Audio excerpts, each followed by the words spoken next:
Hello, everyone. Welcome to another episode of Northern Lights Canada, Canadian Women in Tech and Business, where we highlight the incredible journeys of inspiring women who are shaping the future of business and innovation in Canada.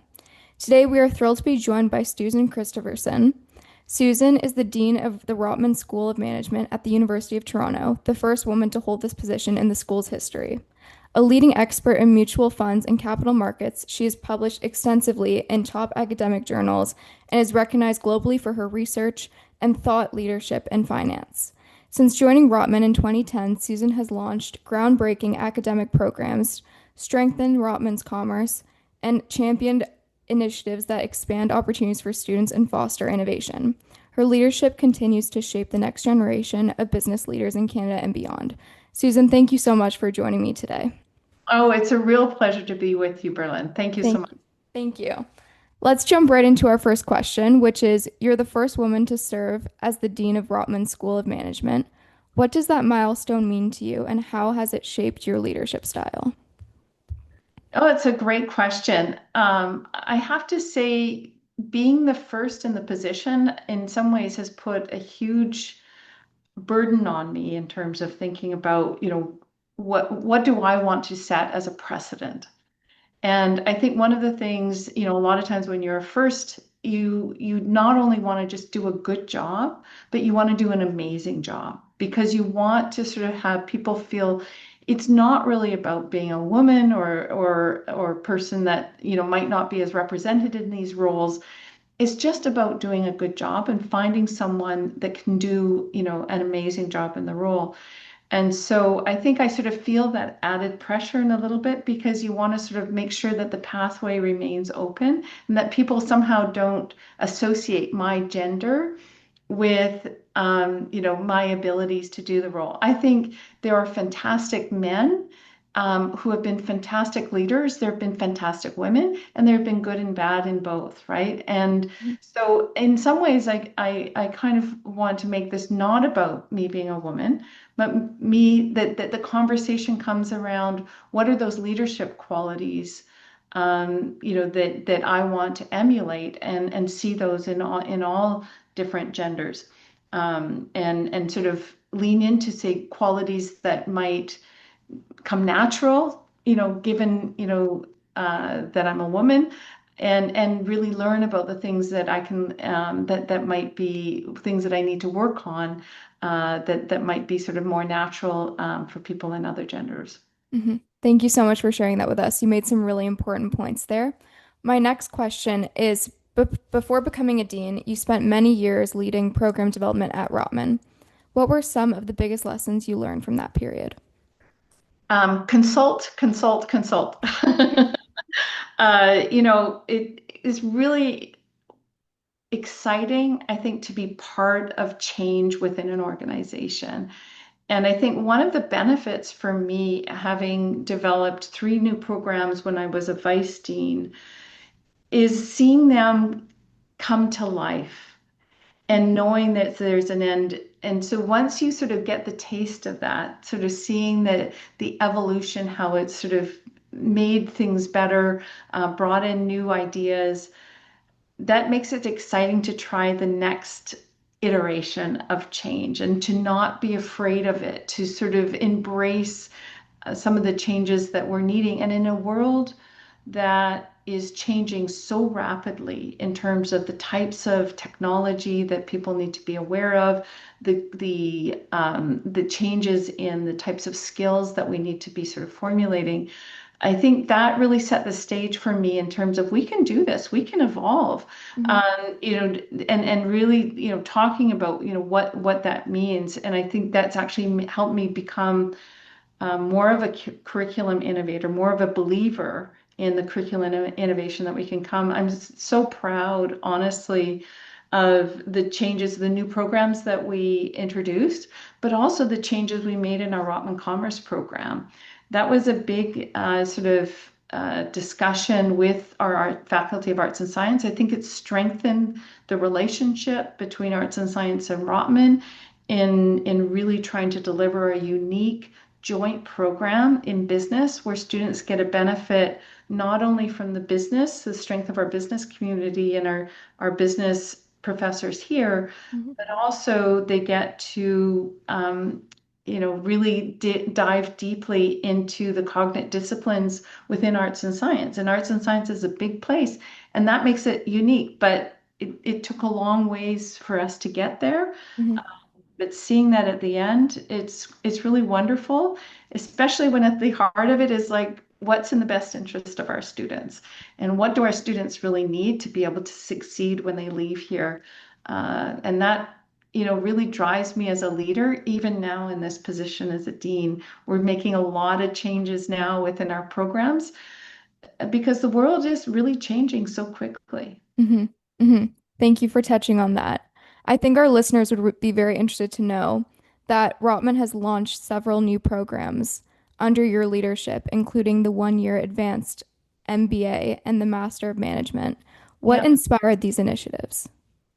So again, I sort of start off my vice dean doing a lot of curriculum innovation, and again, sort of seeing where things are moving. There's, so one of the things that's happening, I think, within higher education is like students want to sort of create their own pathways, Hmm. and they want to sort of think about not just like an MBA, a 2-year MBA, as a complete journey and just sort of buy the 2-year MBA, but maybe there's different journeys. You might want to sort of say, look, at this stage, I really just need some grounding in management or, just basic business skills. And so that would be like a master of management. It's really sort of giving you those core fundamental business skills that you might need. But you might decide later on, hey, I really want to become, and aim to become a leader in my organization. And so the MBA is more appropriate. But now what you can do is you finish your undergrad, you take your master's of management, and hey, now that you've got that discipline, you can come back and do a 1-year MBA rather than actually having to do the full 2-year MBA later on. Hmm.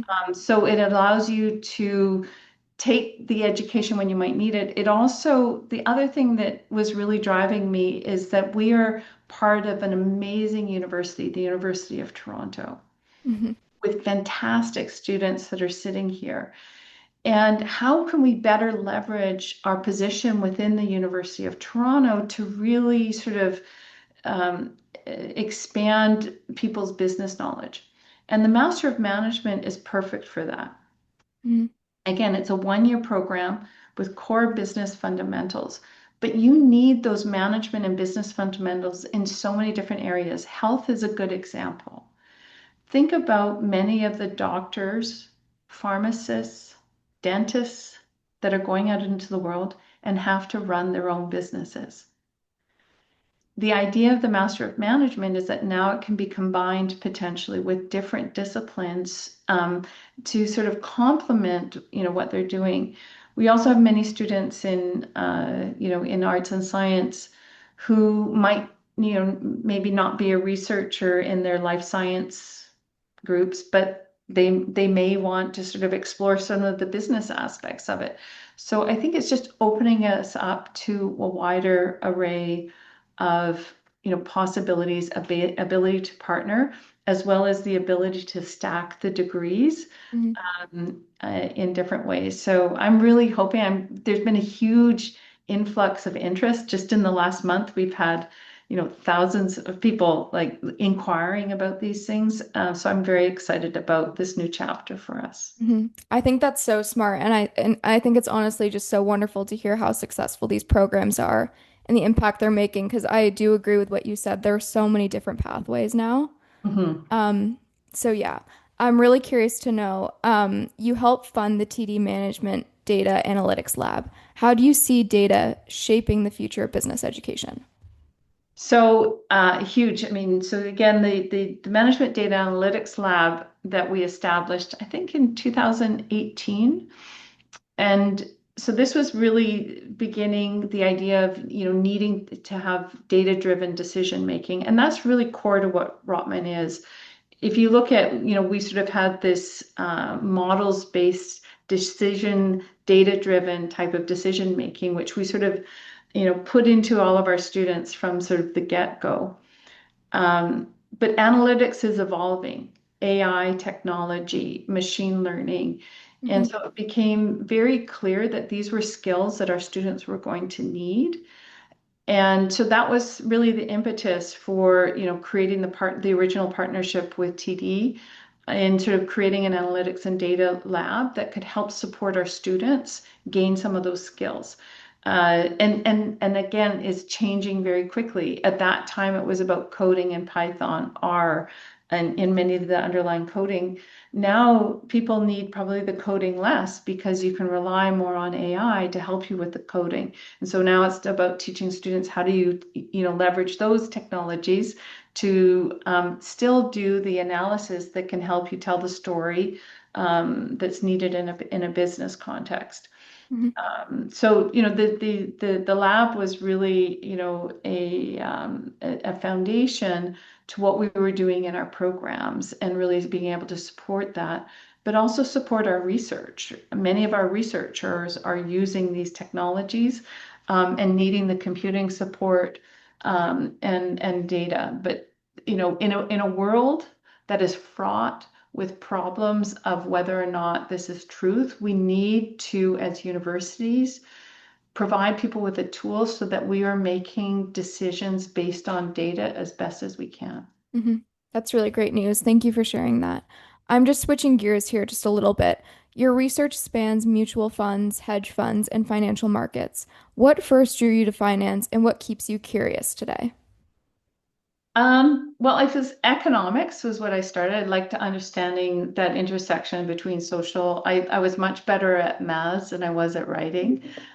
So that was a big, interest for me just because I like the maths. And what's interesting with finance is it's quite broad. So the areas of finance that I'm interested in is like incentives. How do you create incentives to align people so that they do things that we want them to do? And a lot of times alignment, comes within capital markets or within financial. And so understanding how to create contracts to create that alignment was of interest to me. But you could also do like pricing, options trading. And now it's actually becoming, interesting with fintech coming up, in terms of disintermediation, what's that's doing. There's still fundamental problems within the financial markets that we're trying to resolve with different financial products. So I thought it was interesting. There was a wider range of areas um, that you could explore, and the compensation and the options from a job point of view. I mean, I love being an academic, but there was also a real world application for a lot of what I was teaching and learning. And that was interesting for me because that meant that there was a conversation. Some of what I was teaching and learning and doing research on was applicable to what people might use in the real world. Hmm. Thank you so much for sharing that piece of your journey with us. And I also think this leads perfectly into my next question, which is, which trends in finance are you watching most closely right now? I think, really the disintermediation, like for banking, like what's happening, how smaller entities are, hopefully creating efficiencies. But, I really believe that there's still an important role for banks to play in terms of they are actually helping solve a big information problem. If I'm lending money to you, I don't know exactly what your incentives are, and the bank sort of helps intermediate that.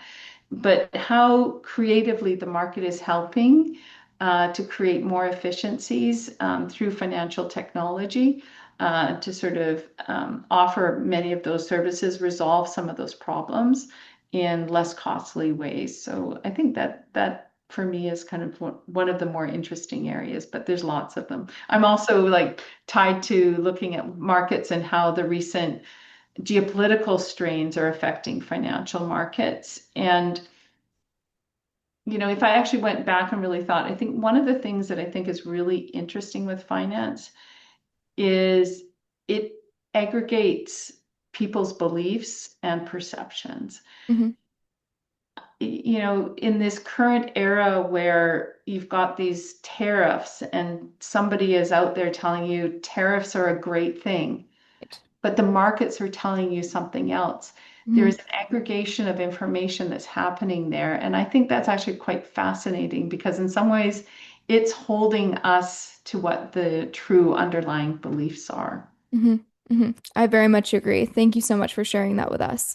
Now, you've been deeply involved with the Terry Fox Humanitarian Award for decades. How Mhm. has that work influenced your approach to leadership and community building?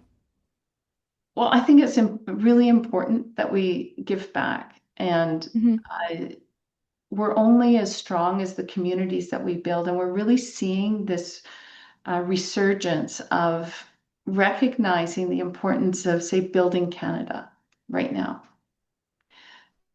That we are stronger as individuals if the community and the country around us are strong. And if we want our communities to be strong, we have to give back to them. Hmm. We have to give our time and we have to sort of invest in the things that we think are important. And that could be, making sure that the younger generation is supported. In the Terry Fox Humanitarian, I mean, I was a recipient of the award when I graduated from high school. I won't say how many years ago that was, but that was many years ago. It's amazing. Um, and it made a big difference in my life, Hmm. getting that award. Hmm.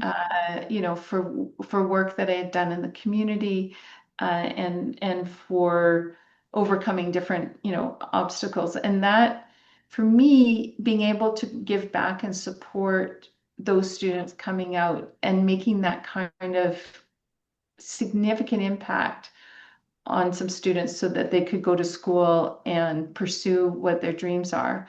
Hmm. It meant a lot to me. I think some of the most meaningful moments was being able to call the recipients for that year and to be able to share in that moment with them when they found out that they got the award. And there's nothing that can replace giving back like that. No money, no nothing. And you realize how fulfilling it is to be part of a community and to give back to it. Mhm. That's so nice. And it's really amazing to hear what an impactful change it has made. And even the importance of giving back is just really incredible. Yeah, no, Uh, for sure. yeah, I'm very curious to know, how do you encourage students to bring social impact and community service into their careers? So, again, it's something that, I believe in strongly, doing what you can, where you can. I mean, and people are at different points in their life. So giving back can mean different things to different people. For some people, it's philanthropy and money. For others, it's time. But I think you are a better person if you think beyond just your own individualistic goals. So, certainly within our students, I see a lot of that and encouraging them to, give back in the communities in different ways. And, fortunately, I think many of the students that are here at Rotman sort of have that mantra in what they're doing, and also supporting them.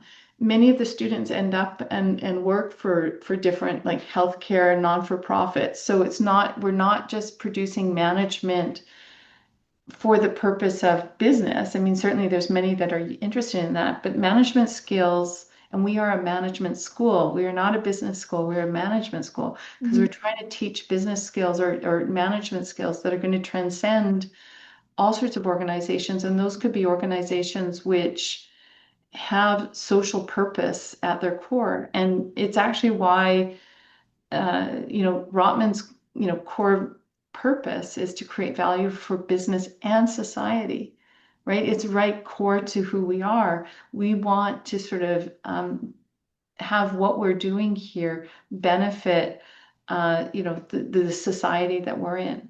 Hmm. That's really good to hear. And I'm really hoping that that resonates a lot with our listeners. One of my final questions, I'm wondering, what is your vision for Rotman over the next 5 years? Well, we're just going to continue to do more and more and continue to improve in the rankings and attract better and better students. But Yeah. one of the things that we're undergoing right now is a sort of a massive shift within our portfolios, which I'm very excited about. We've got these two new programs that are going to be launched next May, which I'm very excited about. But we're going to be continuing to do that. There's a couple more programs that we're sort of thinking of in the next couple of years. And I do think that that is going to have, multiple effects. First of all, diversifying the types of people that we're attracting to the school, Hmm. increasing the talent that we can bring in. And I think all those things are going to sort of certainly help in terms of improving the trajectory of the school. But at the same time, what we're doing is also investing in our services, what we're doing with our students. For me, if I was sort of describe the two things I would want people to remember me for over the next 5 years, it's what curriculum innovation and community building. Those are like really fundamental to what I want. And I really want to work on building a much stronger Rockman community that's tied closely with the business community, but also ties closer our alumni as well as our student bodies, that they are supporting one another to help make this school, I think, a stronger entity altogether. Hmm. That's amazing. I'm sure it's a very exciting time, and congratulations on all of the work you're doing. My last question for you is, what advice would you share with young Canadians looking to lead and innovate in business? Ah, so what advice would give? I would say, the first thing is believe in yourselves. It's so easy. There were so many opportunities that I think of where I almost talked myself out of just going for it. Hmm. And to really sort of, have the confidence in yourself and show up. I think one of the first things that I was telling, we just had some students that were here, coming in. I said, every day, bring the best version of yourself to school and show up and bring the best version of yourself. And that means that you are good, to everybody, no matter if people are watching or not, because everyone in every action that you're doing, people are assessing you, they're judging you, they're looking at what you're doing. And so even if you don't think that that conversation that you're having, or if you're rude, people, those things, somehow people are assessing you in all of the roles that you're doing, because behind the scenes, people are either going to, support you, or they're going to recommend you for different roles. So the first thing I'd say is be the best version of yourself. The second thing that I would say is let people know what you want to do with your life. What are Hmm. you interested in? Don't be afraid to sort of say, you know what, I really am interested in that job. Because if people don't know that you're interested in that job, they're not going to sort of advocate for you behind the scenes.